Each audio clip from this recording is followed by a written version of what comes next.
లోకేష్‌కి అసలు పరీక్ష ఇప్పుడు. చంద్రబాబు నాయుడు గారు వర్సెస్ జగన్మోహన్ రెడ్డి. చంద్రబాబు నాయుడు గారు వర్సెస్ పవన్ కళ్యాణ్ వర్సెస్ జగన్మోహన్ రెడ్డి 2019. 2014లో చంద్రబాబు, పవన్ కళ్యాణ్ వర్సెస్ జగన్మోహన్ రెడ్డి. లోకేష్ బాబు గారి అబ్బాయి. That's it. 14, 19 అది.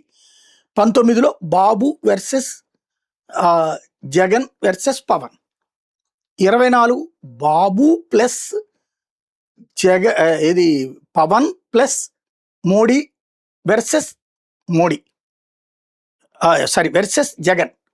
ఇప్పుడు వచ్చేటప్పటికి ఇక నెక్స్ట్ కాన్సెప్ట్, ఎందుకంటే వర్కింగ్ ప్రెసిడెంట్గా లోకేష్ బాధ్యతలు తీసుకున్నారు కాబట్టి next Lokesh versus Pawan versus Jagan, లేదా లోకేష్ ప్లస్ పవన్ వర్సెస్ జగన్.